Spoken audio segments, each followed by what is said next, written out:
Ramazan ayının bitməsinə sayılı günlər qalıb. Restoran əməkdaşlarının dediklərinə görə toy eləmək istəyənlər aprel ayının sonuna qədər öz yerlərini rezerv etdiriblər.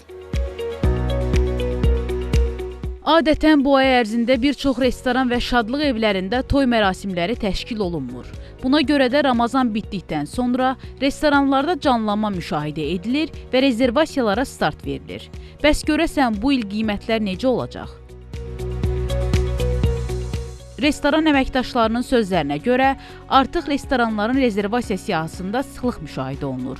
Bundan başqa menecerlər qeyd edir ki, bu il may ayında toyların sayı çox olacaq. Buna səbəb isə həmin ayda 05.05.2025, 25.05.2025 kimi fərqli tarixlərin olmasıdır. Hal-hazırda aprelin 4-ündən toylarımız başlayır.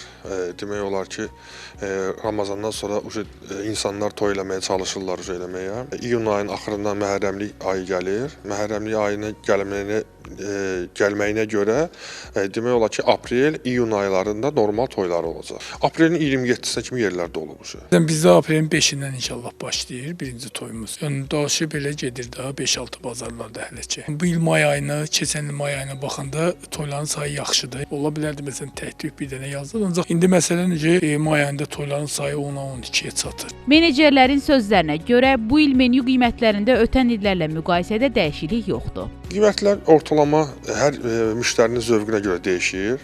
50 də var, 60 da var, 70 də var. Məsələn, hər qiymətə uyğun müştərinin istəyinə görə, orada məsələn hansı müğənniləri istəyirlər, hansı çəkiliş istəyirlər və yaxud hansı menyu dərəcəsini istəyirlər, ona uyğun menyu tərtib edirik. Minimum belə deyək də 50 manatdan başlayır, 80 manata gedir. Yəni hər şadlıq evinin öz dizaynına, o yemək içməyinə, menüsünə uyğun qiyməti var da. Yəni minimum 50 manatdır. Azərbaycanda maksimumda 200-250 manata qədər qiymətlər var. Restoran menecerləri əlavə edirlər ki, menyularda qiymətlərin yüksək olması əsasən menyuda balıq məhsulları və içki növlərinin olması ilə bağlıdır. Firuzə Məlikzadə, Davud İbrahimov, İlham Əkəliyeva, Xəbər Ertəsi.